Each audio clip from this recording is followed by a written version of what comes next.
نحمده ونستعينه ونستغفره ونعوذ بالله من شرور أنفسنا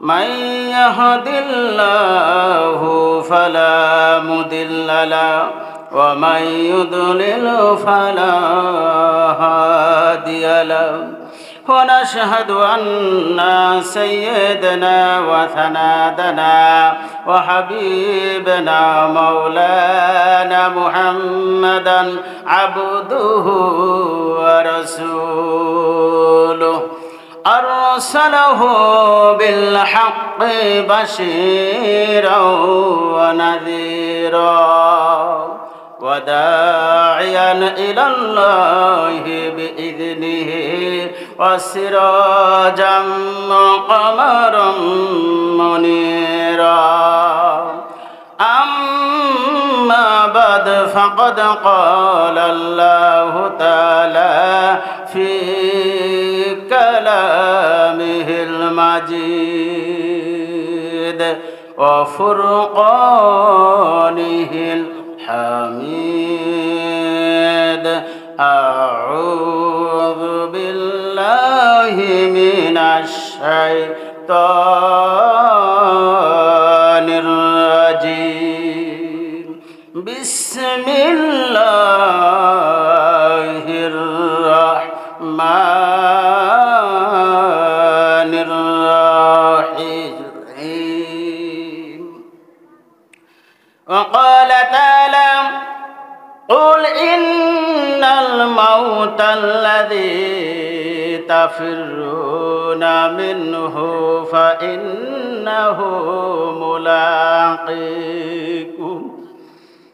ملاقيكم ثم تردون إلى عالم الغيب والشهادة فينبئكم بما كنتم تعملون صدق الله المولانا العظيم إن الله وملائكته يصلون على النبي يا أيها الذين آمنوا صلوا عليه وسلموا تسليما اللهم سيدنا مولانا محمد وعلى آله رسولنا محمد বহুদূরে Medina বহুদূরে Medina কেমনে যাব জানি না বহুদূরে মদিনা কেমনে যাব জানি না দয়া করো দয়ার আল্লাহ পুণ্য করো মনের বাসনা আল্লাহুম্মা সাইয়্যিদিনা মাওলানা মুহাম্মদ ওয়া আলি হাবিবানা মুহাম্মদ বালাগাল উলা বিকামালিহি কাশাফাদ দুজা বিজামালিহি হাসনাত জামিউল খিসালিহি সাল্লু আলাইহি ওয়া আলিহি কালেমা পড়েন লা ইলাহা ইল্লাল্লাহ জোরে ইল্লাল্লাহ লা ইলাহা ইল্লাল্লাহ সুবহানাল্লাহ ওয়ালহামদুলিল্লাহ লা ইলাহা ইল্লাল্লাহ জোরে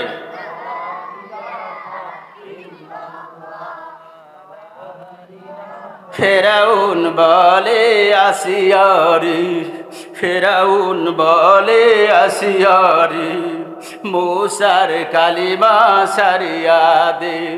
আসিয়া বলে জীবন যাবে, আসিয়া বলে জীবন যাবে, তবু কালিমা সারব না। লা ইলাহা ইল্লাল্লাহ, জোরে ইল্লাল্লাহ, লা ইলাহা ইল্লাল্লাহ, লা ইলাহা ইল্লাল্লাহ মুহাম্মাদুর রাসূল। বাইতুল্লাহ জামে মসজিদ হিমায়তপুর পাবনার উদ্যোগে 2 দিন ব্যাপী তাফসিরুল কোরআন মাহফিলের আজকের প্রথম রজনীর আজকের মাহফিলের সম্মানিত সভাপতি, আজকের মাহফিলের সম্মানিত প্রধান অতিথি, বিশেষ অতিথিবৃন্দু, মঞ্চে উপবিষ্ট আছেন দিগার উলামায়ে কিরাম, সামনে বসা আছেন আমার দিনদার পরহেজগার আমার মুসলমান ভাইয়েরা, পর্দার আড়ালের মা ও বোনেরা, আমি আপনাদেরকে আর একবার সালাম দেব। আশা করি সালামের জবাব জোরে সরে দিবেন। আসসালামু আলাইকুম ওয়া রাহমাতুল্লাহি ওয়া বারাকাতুহু। সম্মানিত উপস্থিতি, আমি সর্বপ্রথমে কৃতজ্ঞতা প্রকাশ করি সেই মহান সত্তা আল্লাহ রব্বুল আলামিনের দরবারে, যিনি আমাদেরকে ভালোবেসে মায়া করে দয়া করে এই জান্নাতের প্যান্ডেলে বসার তৌফিক ইনায়েত করলেন এবং কিছু কথা শ্রবণ করা তৌফিক ইনায়েত করলেন। সেই প্রভুর দরবারে শুকরিয়া জানাই আলহামদুলিল্লাহ।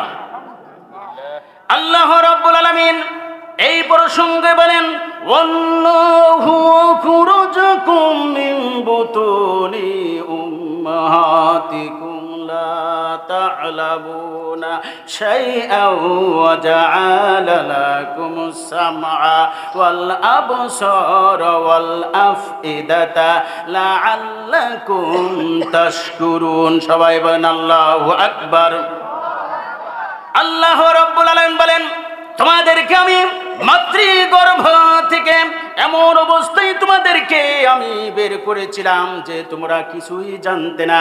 তোমাদের ভাষা ছিল শুধু কান্নার কান্না। তোমার ক্ষুধা লেগেছে, তুমি বলতে পারোনি, তোমার ভাষা শুধু কান্না। তোমার পেশাব করার প্রয়োজন, তুমি বলতে পারোনি, তোমার ভাষা শুধু কান্না। তোমার পায়খানা করার প্রয়োজন, তুমি বলতে পারোনি, তোমার ভাষা ছিল শুধু কান্না। আল্লাহ রাব্বুল আলামিন বলেন, এই জন্য তোমাদেরকে আমি চক্ষু দিলাম, কর্ণ দিলাম এবং হৃদয় দিলাম, যাতে করে আল্লাহ রাব্বুল আলামিনের কৃতজ্ঞতা প্রকাশ করতে পারো। শিক্ষা দিয়ে আর একবার বলা যাবে নাকি সুবহানাল্লাহ? পিসের আল্লাহরা তো বললেন না, সুবহানাল্লাহর সাথে আপনাদের কোনো শত্রুতা আছে? শত্রুতা আছে না? কোনো ভয় হয় না? কোনো ডর আছে? তাহলে বলেন না কেন? যার মধ্যে ইমানি পাওয়ার বেশি, সে আল্লাহর নাম ভালোবাসে বেশি। কথা ভুল বললাম না ঠিক বললাম? এই জন্য আপনাদেরকে আমি আর একবার পরীক্ষা করতে চাই। শিক্ষা বলেন সুবহানাল্লাহ। এই বারগা হয়েছে। সম্মানিত উপস্থিতি, আমি আপনাদের কাছ থেকে জবাব চাই। কৃতজ্ঞতা প্রকাশ করতে হবে কার? কার কৃতজ্ঞতা করতে হবে? আর একবার বলেন, এক আঙ্গুল উপর দিকে উঠায় বলেন, কার কৃতজ্ঞতা করতে হবে? লিল্লাহি তাকবীর। আল কোরআনের আলো, আল হাদিসের আলো, দুনিয়ার মুসলিম, ইসলামের শত্রুরা লিল্লাহি তাকবীর। কোন সমস্যা আছে? সমস্যা তো এর আগে ছিল, দূর হয়ে গেছে নাকি বলেন? দূর হয়ে গেছে কিনা? সম্মানিত উপস্থিতি, এই পৃথিবীতে কারো যদি কৃতজ্ঞতা প্রকাশ করেন, যদি কোনো মেম্বারের যদি আপনি কৃতজ্ঞতা প্রকাশ করেন, তাহলে ওই মেম্বার আর একবার মেম্বার হওয়ার চান্স থাকে। কথা ঠিক না বেঠিক? যদি কোনো চেয়ারম্যানের যদি প্রশংসা করেন রে বাবা, ওই মেম্বারের ওই চেয়ারম্যানের আর একবার চেয়ারম্যান হওয়ার সুযোগ আছে না নাই? আমার ভাইরা, কোন এমপি সাহেবের যদি আপনি প্রশংসা করেন, এমপি সাহেব ভালো, খুব ভালো মানুষ, তাহলে ওই এমপি সাহেবের আর একবার এমপি হওয়ার চান্স আছে না নাই? কোন প্রধানমন্ত্রী যদি প্রশংসা দেয় করেন ও বান্দার ও ইসলাম দরদি ভাইরা, তাহলে ওই প্রধানমন্ত্রীর আর একবার প্রধানমন্ত্রী হওয়ার চান্স আছে না নাই? কিন্তু আল্লাহ তাআলার যদি কৃতজ্ঞতা করেন রে বান্দা, আল্লাহ তাআলার লাভ হবে না, লাভ হবে বান্দার। শিক্ষা দিয়ে বলেন সুবহানাল্লাহ। আমার ভাইরা, সর্বক্ষেত্রে আমরা শুকরিয়া যাপন করব। যে রব আমাকে ভালো রাখে, যে রব আমাকে রিজিক দেয়, যে রব আমাকে সম্মান ইজ্জত বাড়ায় দেয়, যে রব আমাদেরকে ভালোবেসেন, মায়া করেন, দয়া করেন, সেই রবের আমরা শুকরিয়া আদায় করব। যদি শুকরিয়া আদায় না করা হয়, তাহলে আল্লাহ পাক গুসা হয়ে যায়। আল্লাহ তাআলা এই সম্পর্কে বলেন, লাইন শাকারতুম লাযিদান্নাকুম ওয়া লাইন কাফারতুম ইন্না আযাবি লাশাদীদ। আল্লাহু আকবার বলেন, আরো জোরে বলেন আল্লাহু আকবার। না, মুখ খোলেন না কেন? আরো জোরে বলেন আল্লাহু আকবার। আমার আল্লাহ তাআলা বলেন, আমার যে বান্দা আমার নিয়ামত পাইয়া আমার শুকরিয়া আদায় করিবে, আমার বান্দার আমি নিয়ামতকে বাড়াইয়া দে। আর যে বান্দা আমার না শুকরিয়া আদায় করে, আমি আমার ওই বান্দার থেকে নিয়ামতকে সিরাইয়া নি। শুধু ক্ষান্ত হয় না, তাকে কঠিন আযাবের মধ্যে গ্রেফতার করে। শিক্ষা দিয়ে বলেন নাউজুবিল্লাহ। আমার সম্মানিত ভাইরা, তাহলে শুকরিয়া আদায় করার দরকার আছে না নাই? ও সম্মানিত ভাইরা, দরকার আছে না নাই? আমার সম্মানিত ভাইরা, আপনারা প্যান্ডেলে আসেন। আমাদের প্রধান মেহমান সুদূর বাগমারা রাজশাহী থেকে আমাদের মাঝে এসেছেন। উনি আমাদের সেক্রেটারি। ভাইরা, তারপরে আমরা দুরূদ ও সালাম প্রেরণ করি সেই মহামানবতা মুক্তির দিশারে জনাবে মুহাম্মদুর রাসূলুল্লাহ সাল্লাল্লাহু আলাইহি ওয়াসাল্লামের প্রতি। তিনি বলেন, মান সাল্লা আলাইয়া ওয়াহিদাতান সাল্লাল্লাহু আলাইহি আশরা। আমার রাসূল, আপনার রাসূল বিশ্ব নবী জনাবে মুহাম্মদুর রাসূলুল্লাহ সাল্লাল্লাহু আলাইহি ওয়াসাল্লামের পবিত্র মুখের বাণী। তিনি বলেন, যে ব্যক্তি আমার প্রতি একবার দরুদ প্রেরণ করিবে, আল্লাহ রাব্বুল আলামিন তার প্রতি 10 বার রহমত নাজিল করিবে। শিক্ষা দিয়ে বলেন সুবহানাল্লাহ। আমার ভাইরা, রাসূলের প্রতি দরুদ প্রেরণ করার দরকার আছে না নাই? আমার ভাইরা, এমন কোন ইবাদত নাই যে ইবাদতের মধ্যে দরুদ নাই। আমার ভাইরা, যে ইবাদতের মধ্যে দরুদ থাকবে না, সেই ইবাদত আল্লাহ তাআলা গ্রহণ করবে না। আমার ভাইরা, জিবরাইল আলাইহিস সালাম বললেন, ওই সমস্ত ব্যক্তিরা ধ্বংস, যে সমস্ত ব্যক্তির সামনে রসুলের নাম দেয়া হলো অথচ রসুলের প্রতি দরুদ প্রেরণ করলো না, ওই সমস্ত ব্যক্তিরা ধ্বংস হোক। রসুল আমার শ্রবণ করে বললেন আমিন। এখানে আমার ভাইরা, জিবরাইল আলাইহিস সালাম তাকে আদেশ করেছিলেন, রাসূলকে আদেশ করেছিলেন আমিন বলেন আপনি। আমার ভাইরা, এখানে জিবরাইল আলাইহিস সালামের বদদুয়াটা যথেষ্ট ছিল। তারপরে রাসূল যখন বদদুয়া করলো, তার ওই ব্যক্তি আর ধ্বংস হওয়ার জন্য আর কোনো কিছু লাগে না। আমার ভাইরা, এই জন্য আমরা রাসূলের প্রতি দরুদ প্রেরণ করব। আমার সম্মানিত ভাইরা, আমার ভূমিকা দীর্ঘত না করে আমার ভাইরা, আমি কুরআন ও কারীম থেকে কথা বলতে চাই। এখানে যে বসছি, এটা হলো আল্লাহ তাআলার হুকুম। আল্লাহ তাআলা বলতে বলেছে, আল্লাহ তাআলা বলেন,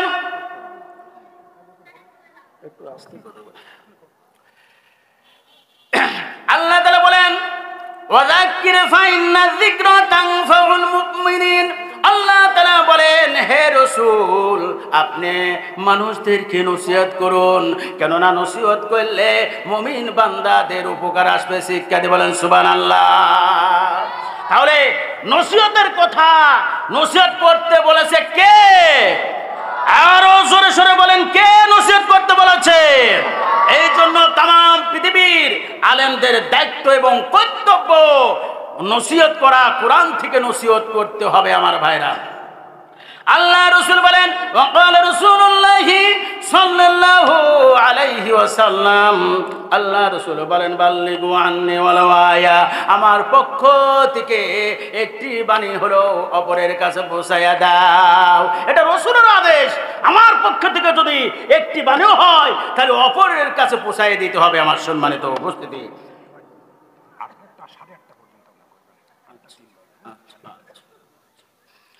আমার সম্মানিত ভাইরা, আমি যে কিতাবখানার দিকে কথা বলবো আপনাদের কাছে, সেই কিতাব কিন্তু দুনিয়ার কোনো উপন্যাস নয়, দুনিয়ার কোনো বই না আমার ভাইরা।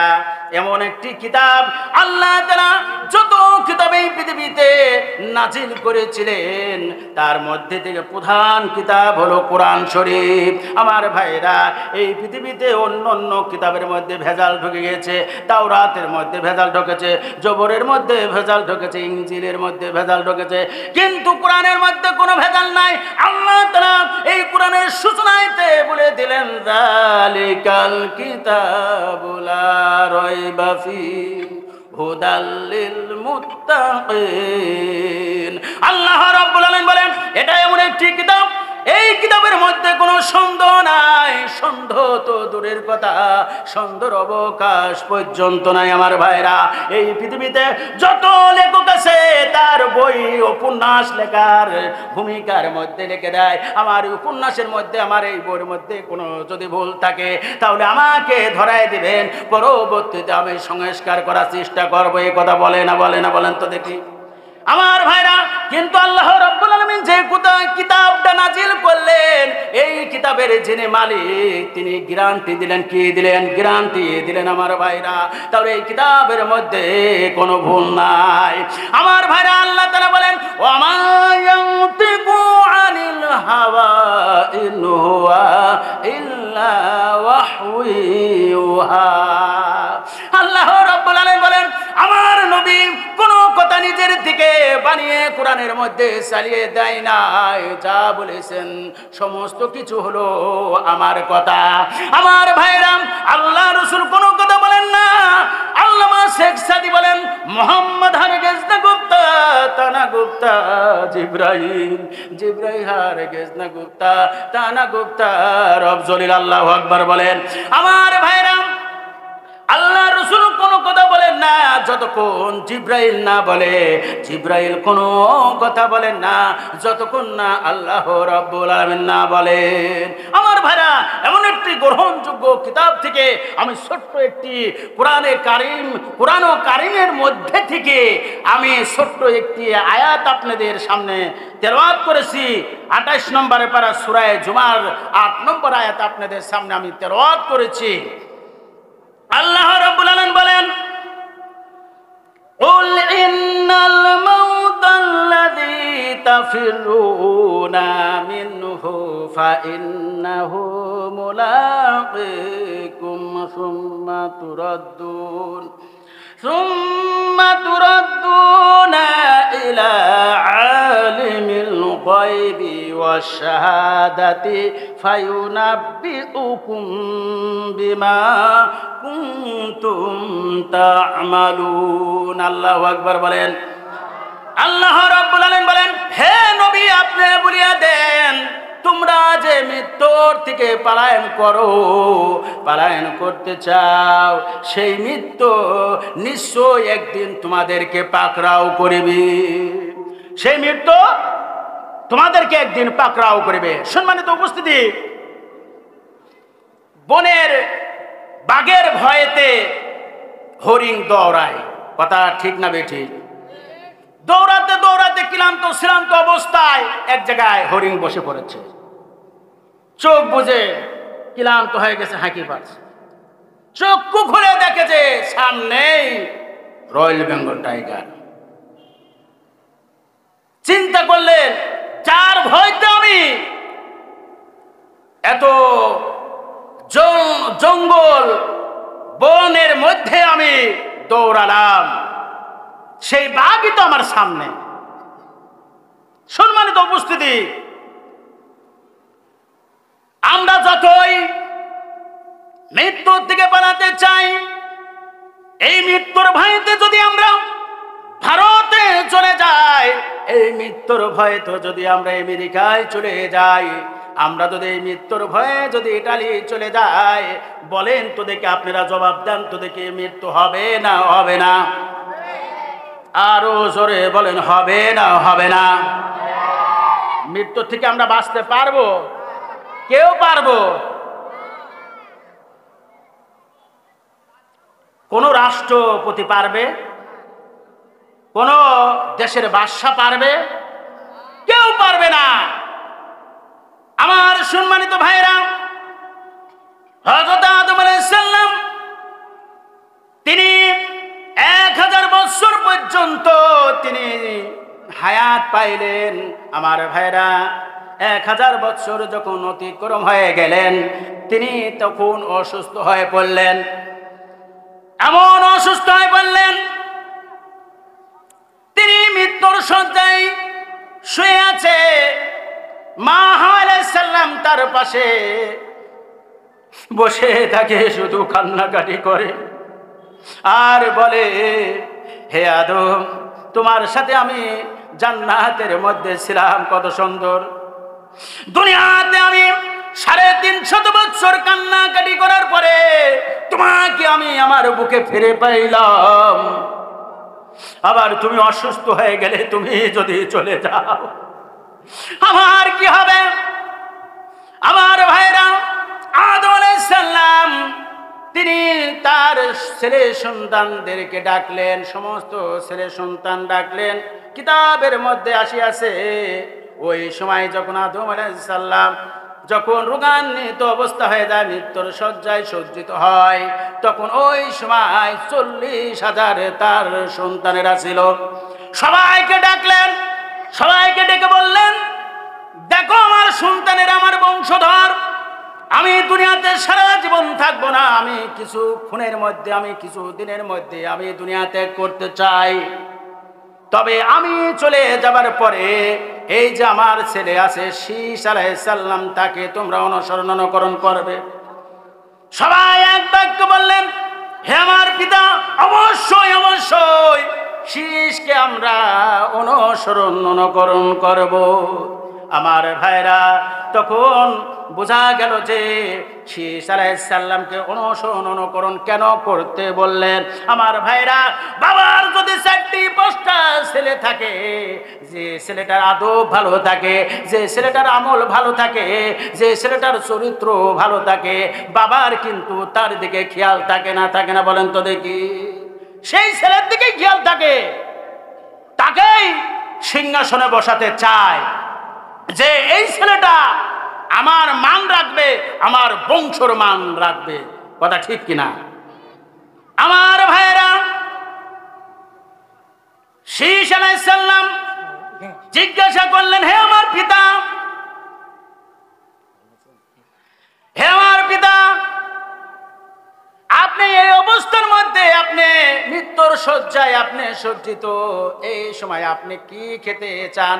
আমরা বলি কিনা, বাবা আপনি এই সময় আপনার কি খেতে মনে চায়? মাছ খাবেন না, গোশ খাবেন না, কোনো মিষ্টি দ্রব্য কিছু খাবেন কিনা? আমরা নিয়ে এসে আপনাকে খাওয়াবো। আমরা ছেলে যারা বলি কিনা, বলেন তো দেখি, বলি না?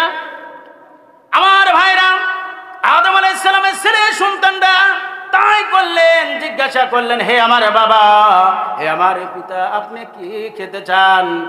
এরপরে আদম আলাইহিস সালাম জবাব দিল, আমি মিয়া ফল খেতে চাই।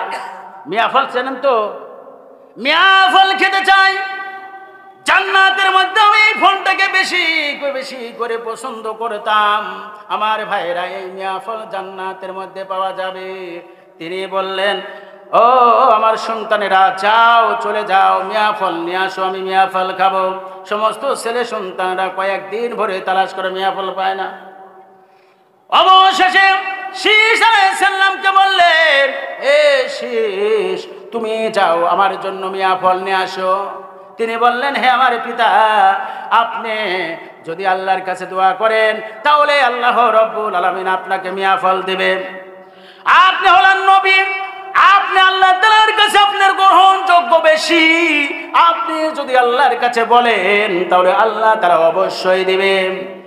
অবশেষে আল্লাহর কাছে দোয়া করার জন্য শীষ আলাইহিস সালামকে পাঠিয়ে দিলেন। আবার শীষ আলাইহিস সালাম তখন দোয়া করলেন, হে আল্লাহ, আমার বাবা এই মুহূর্তে একটি মিয়া ফল খেতে চায়, আপনি মিয়া ফল দান করেন।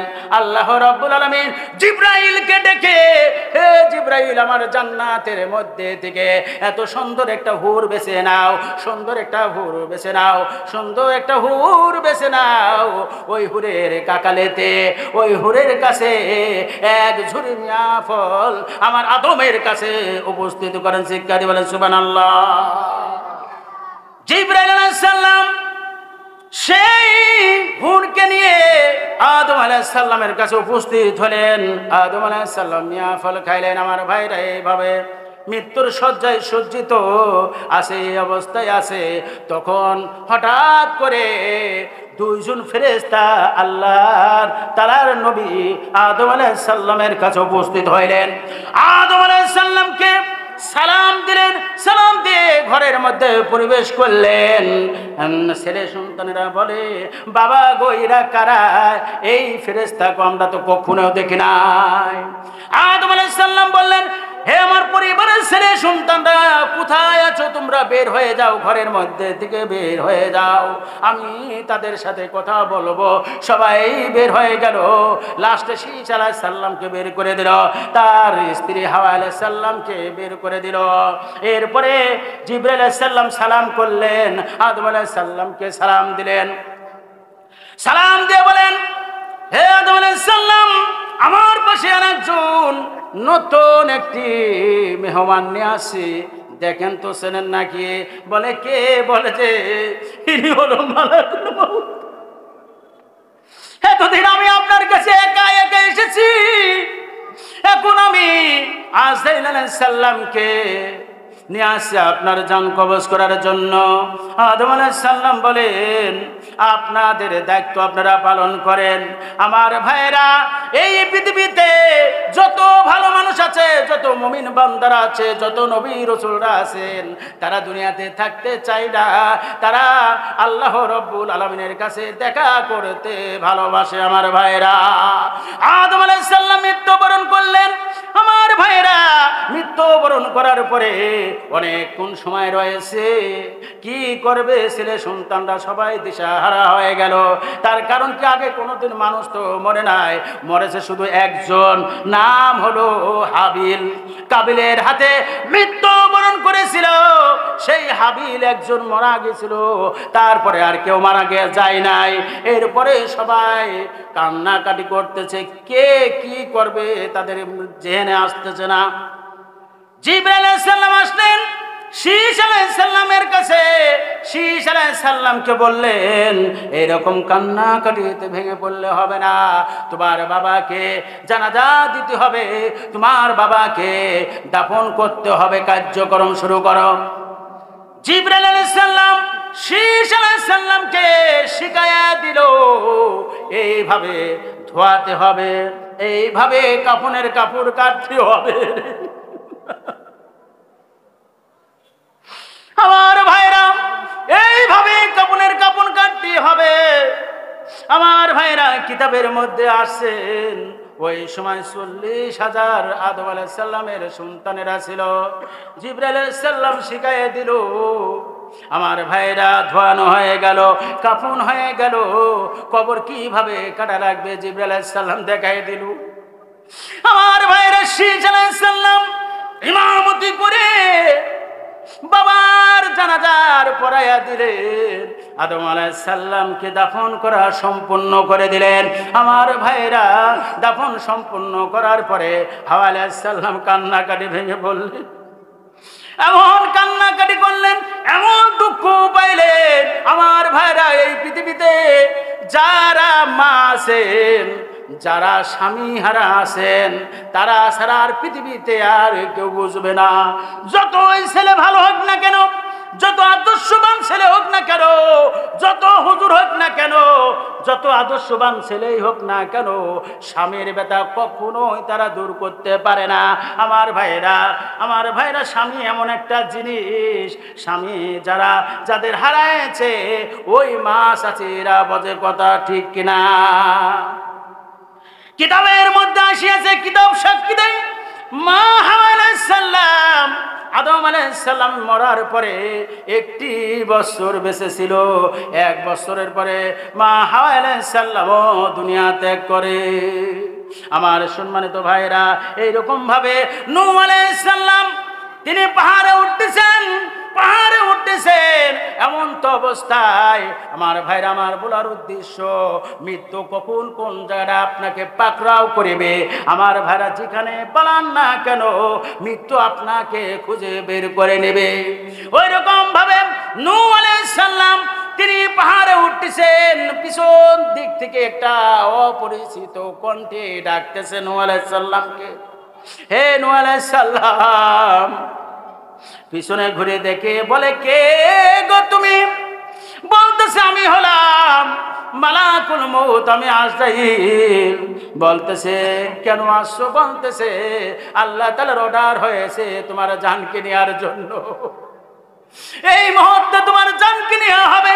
নূহ আলাইহিস সালাম জবাব দিলেন, হে আজরাইল, এখানে যদি আমার মৃত্যু বরণ করে দাও, তাহলে আমার এখানে জানাজার নামাজ কে পড়াবে? তার কারণ সেই জামানায় জনহীন কম ছিল, আমার ভাড়া লোক কম ছিল। যদি পাহাড়ে যাইতো, এখন তো মোবাইল আছে, তখন কি মোবাইল ছিল নাকি? মোবাইল ছিল না। তো সেখানে যদি মারা যায়, তাহলে তারা অনেকে জানতেই পারবে না। আমার ভাইরা, তখন বললেন নূহ আলাইহিস সালাম, হে আজরাইল, আমার জানটা যদি এখানে নিয়ে নাও, তাহলে কেমন করে দাফন হবে? কি রকম জানাজার হবে? কে জানাজা পড়াবে? আজরাইল বলে, হে নূহ আলাইহিস সালাম, আপনি কোনো চিন্তা করবেন না, কিন্তু আল্লাহ তাআলার হুকুম অবশ্যই পালন করতে হবে। আল্লাহ তাআলা কি মিথ্যা কথা বলে নাকি? আল্লাহ তাআলা মিথ্যা কথা বলে না।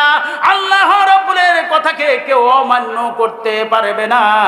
এরপরে নূহ আলাইহিস সালাম, আপনার এখানেই মৃত্যুবরণ করা লাগবে, কিন্তু আপনার কোনো চিন্তা করা লাগবে না। আল্লাহ রাব্বুল আলামিন জিবরাইল আলাইহিস সালামকে পাঠিয়ে দিয়েছে আপনার জানাজা পড়ানোর জন্য। শিক্ষা দিয়ে বলেন সুবহানাল্লাহ। লক্ষ লক্ষ ফেরেশতা পাঠিয়েছেন জানাজা উপস্থিত হওয়ার জন্য। ও নূহ আলাইহিস সালাম, আপনি কোনো চিন্তা করবেন না। নূহ আলাইহিস সালাম একজন নবী হওয়ার পরেও বাড়িতে যাওয়ার সুযোগ দিলেন না। আমার উদ্দেশ্য হলেন, তার মৃত্যু ছিল ওখানে, তাকে ওখানে আজরাইল আলাইহিস সালাম পাকড়াও করেছে। আমার ভাইরা, মৃত্যু থেকে কি আমরা কোনোদিন কি কোথাও গিয়ে বাঁচতে পারবো নাকি? আমার ভাইরা, ওই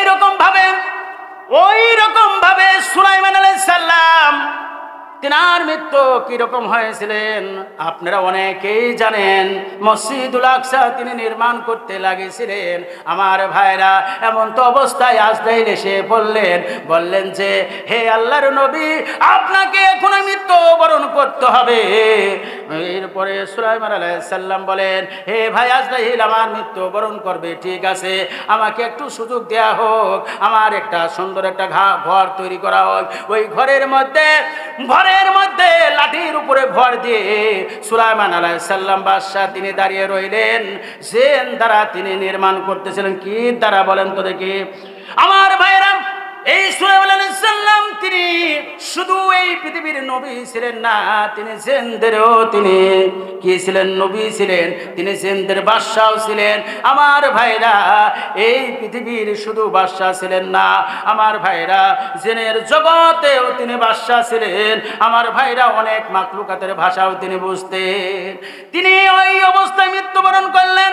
আমার ভাইরা, আপনারা শুনলে অবাক হবেন। আমার ভাইরা, মুসা আলাইহিস সালাম তিনি কি নবী ছিলেন? রাগীব নবী। কি নবী ছিলেন বলেন তো দেখি? রাগীব নবী ছিলেন। আজ আলাইহিস সালাম এসে বলেন, আসসালামু আলাইকুম ইয়া মুসা কালিমুল্লাহ। আমি আজরাইল এসেছি। কিসের জন্য? বলে যে আমি এসেছি আপনার জান কবজ করার জন্য। উঠেই মুসা আলাইহিস সালাম এক থাবড় মারছে। এক থাবড়েতে তার চক্ষু কানা করে দিয়েছে। চক্ষু ধরে নিয়ে আজ আলাইহিস সালাম আল্লাহ তাআলার কাছে গিয়ে বলে, আল্লাহ গো, আমি তো পৃথিবীতে এত নবী রাসূলের কাছে গিয়েছি, এত জানকে আমি কবজ করেছি, কেউ কিন্তু এরকম সাহস রাখে না আমাকে আঘাত করা। আল্লাহ তাআলা বললেন, তুমি জানো না জামানার পয়গম্বর মুসা কালিমুল্লাহ তিনি অত্যন্ত রাগীব মানুষ। এরকম আছে কিনা দুনিয়াতে রাগীব মানুষ? আমার ভাইরা, তিনি উঠে এক থাবড় মারার কারণে আল্লাহ তাআলা বললেন, হে আজরাইল, তুমি কি সালাম দিয়েছো আর কি বলেছো? হে জামানার পয়গম্বর মুসা কালিমুল্লাহ, আল্লাহ তাআলা আপনাকে সালাম জানিয়েছে। এইভাবে কথা বলবে, আল্লাহ তাআলা আপনাকে সালাম জানিয়েছে। আর যদি কিয়ামত পর্যন্ত যদি আপনি হায়াত চান, আল্লাহ রাব্বুল আলামিন আপনাকে হায়াত দিবে। আর হায়াত দেওয়ার পরেও, কিয়ামত পর্যন্ত হায়াত দেওয়ার পরেও তারপরে আপনাকে মৃত্যুবরণ করতে হবে। এইভাবে কথা বলো, না হলে আর এক খাবার খাবে। যাও, এবার যাও। এইবার আজরাইল সালাম এসে গেলেন, আবার সালাম দিলেন। বলে, আবার কিসের জন্য এসেছো? এইবার আসি ভয়তে সালাম দেয়। সালাম দেওয়ার পরে বলতেছে, ইয়া মুসা কালিমুল্লাহ, আল্লাহ তাআলা আপনাকে সালাম জানিয়েছে, আপনাকে কিয়ামত পর্যন্ত হায়াত চালিয়ে দেবে আল্লাহ তাআলা। কিন্তু এখানে কথা, এই কিয়ামত পর্যন্ত হায়াত দেওয়ার পরেও আল্লাহ তাআলা একদিন তোমাকে মৃত্যুবরণ করাবে। এখন আপনি কি বলেন? বলতে চাচ্ছেন তাই নাকি? যদি তাই হয় তাহলে আমার নিজের কবর আমি নিজে খুঁড়তে চাই, আমি খনন করতে চাই আমার নিজের কবর। এরপরে মুসা কালিমুল্লাহ নিজের কবর খনন করে কবরের মধ্যে শুয়ে গেল। এরপরে তিনি মৃত্যুবরণ করলেন কবরের মধ্যে। শিক্ষা দিয়ে বলেন সুবহানাল্লাহ। আমার ভাইরা, আমি আপনাদের সামনে ওই রকম ভাবে মা ফাতেমার কথা বলবো ছোট্ট, যেহেতু দ্বিতীয় বক্তা এসে গেছে। আমার সম্মানিত ভাইরা, আর বেশিক্ষণ সময় নেব না, অল্প সময়ের মধ্যে আমি কথা বলে আমি এখানে সমাপ্তি করব। আমার সম্মানিত ভাইরা, মা ফাতেমা তিনি ঘুমায় আছেন রে। মা ফাতেমাকে স্বপ্নেতে আল্লাহ রাসূল এসে খোঁজাখুঁজি করতেছে। অন্ধকারে কি যেন খোঁজে, এইরকম খোঁজাখুঁজি করতেছে। আমার ভাইরা, সবাই আমার দিকে তাকান, সবাই আমার দিকে তাকান। সবাই এলোমেলো হয়ে গেছে। এখানে আলোচনা শ্রবণ করতে আসছেন। আল্লাহু আকবার। দ্বিতীয় বক্তার আগমন, দ্বিতীয় বক্তার আগমন।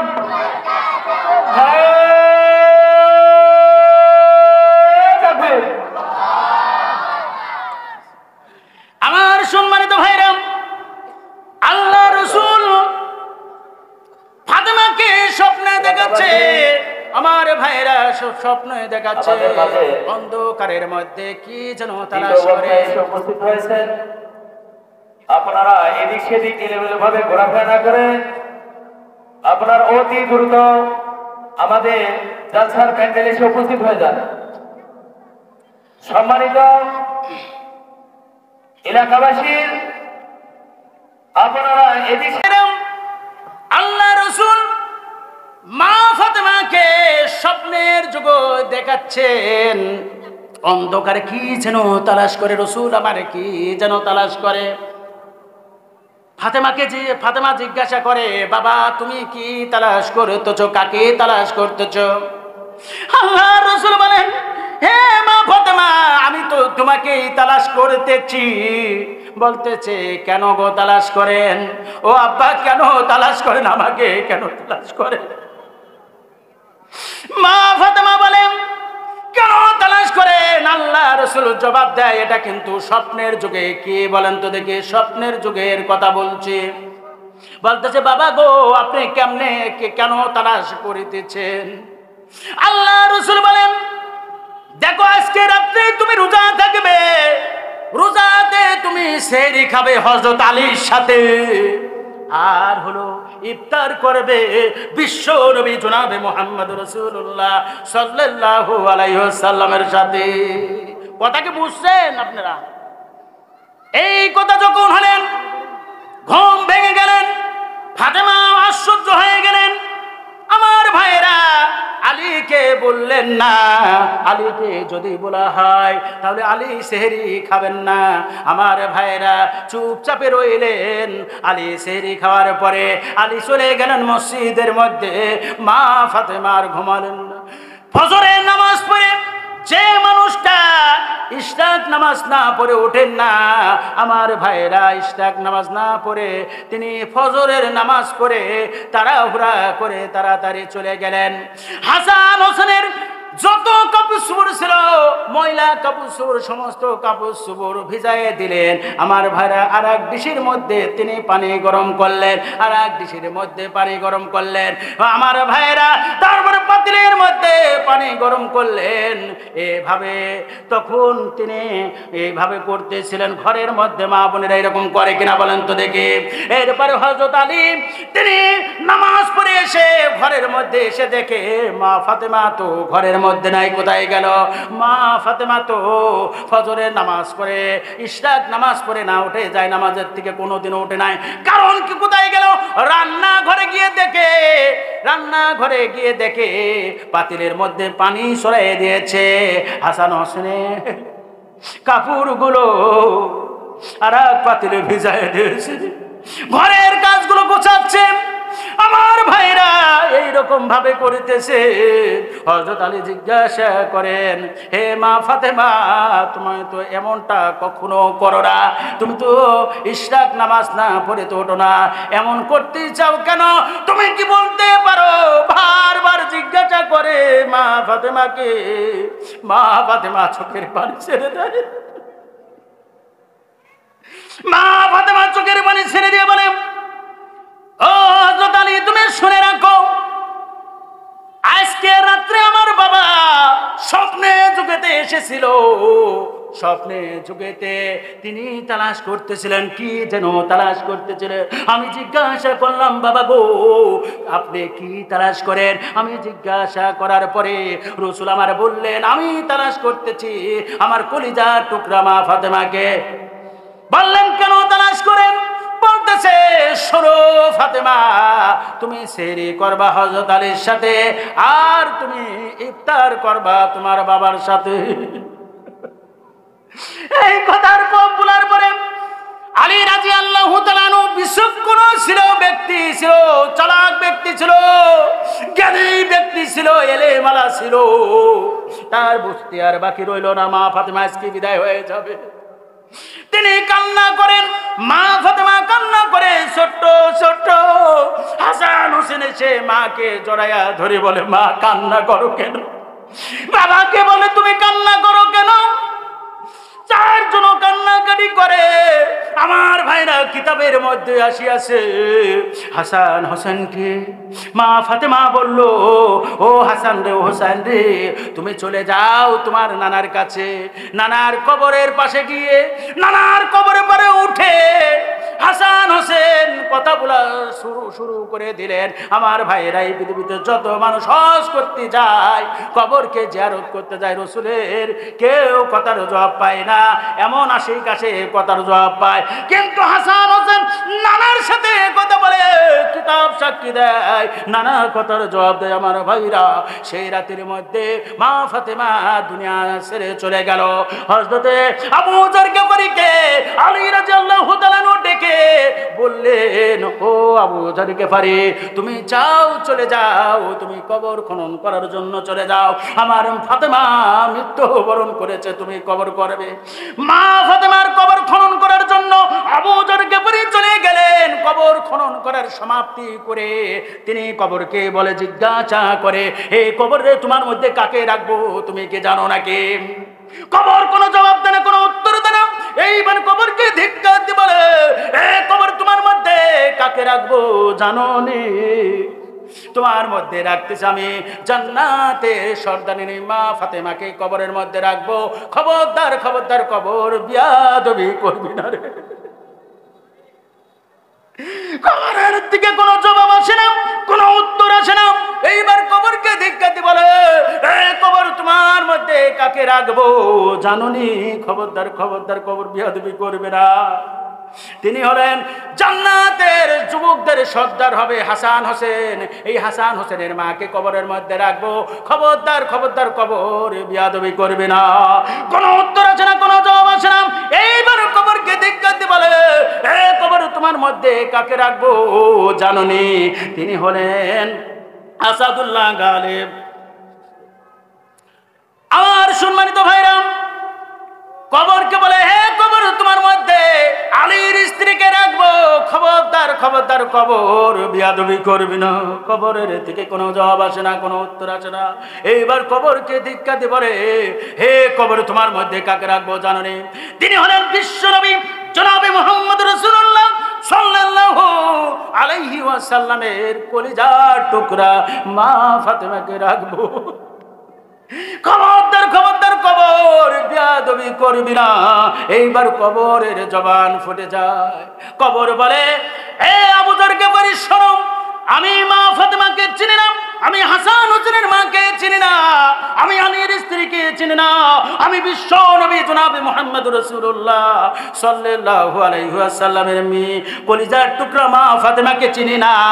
আমি চিনি শুধু আমল, চিনি শুধু আমল চিনি। আমার কাছে যে আসবে আমল নিয়ে আসবে, যার আমল ভালো হবে তাকে জান্নাতের বিছানা বিছাইয়ে দেব। আল্লাহ রাসূল বলেন, ইন্নাল কবরু রাউযাতুম মিন রিয়াজিল জান্নাহ, কবরটা কাউরের জন্য জান্নাতের টুকরা হবে। আও হুফরাতুম মিন হুফারিন নার, কাউরের জন্য হবে জাহান্নামের গর্ত হবে। আমার ভাইরা, যে ব্যক্তি আমল নিয়ে যাবে না, কবরের মাটি এই পাশের মাটি অপর পাশে চলে যাবে, অপর পাশের মাটি আর এক পাশে গিয়ে আমার ভাইরা রক্তগ্রস্ত হাড্ডিগুলো এমন জোরে চাপ মারবে, কবরে এমন জোরে চাপ মারবে, রক্তগ্রস্ত হাড্ডিগুলো পানির পরিণতি হয়ে যাবে। আমার ভাইরা, আমার সম্মানিত ভাইরা, কবরের কথা আলোচনা করতে লাগলে আমি স্থির থাকতে পারি না। আমি কবরে, আমার সম্মানিত ভাইরা, কবরের কথা আপনারা স্মরণ করবেন তো? সবাই বলেন, কবরের কথা স্মরণ করবেন তো? সবাই উত্তর দেন না কেন? আমার ভাষা আপনারা বোঝেন না? সবাই কবরের কথা স্মরণ করবেন তো? মৃত্যুর থেকে কি কেউ কি বাঁচতে পারবো? আমরা কেউ বাঁচতে পারবো না। সম্মানিত উপস্থিতরা, আসুন আমরা এই কোরআনের মাহফিলের থেকে, এই তাফসীরুল কোরআন মাহফিলের থেকে আমরা সবাই তওবা করি। আমরা তওবা করে, আমরা যারা ভুলের পথে আছি, আমরা সেই ভুল থেকে আমরা শুধরাই নিয়ে তওবা করি। আর বাকি জিন্দেগি যেন আমরা কোনো খারাপ কাজের সাথে আমরা যেন লিপ্ত না থাকি। আমরা পারবো না। সম্মানিত উপস্থিতি, আপনাদের মূল্যবান আমি সময় নষ্ট করে দিয়েছি। বক্তা উপস্থিত হয়ে গেছে, বক্তার সময় সামান্য নষ্ট হয়ে গেছে। আমি আপনাদের কাছে ক্ষমা প্রার্থী। আমার ভাষার মধ্যে, আমার কথার মধ্যে যদি কোনো ভুল ত্রুটি হয়ে থাকে, অনেক সময় ভুল হয়, মানুষ বলতে ভুল, ইনসান শব্দের অর্থ ভুল, ভুল হবে। কেউ পরিপূর্ণ কেউ না, পৃথিবীতে কাউকে পরিপূর্ণ হিসাবে আল্লাহ তাআলা সৃষ্টি করেননি। সম্মানিত উপস্থিতি, আমার ভুল ত্রুটিকে আপনাদের কাছে থেকে ক্ষমা আছে। এখানে আলোচনা আমি সমাপ্ত করিতেছি। ওয়া আখিরি দাওয়ানা আলহামদুলিল্লাহি রাব্বিল আলামিন। আসসালামু আলাইকুম ওয়া রাহমাতুল্লাহি ওয়া বারাকাতুহু।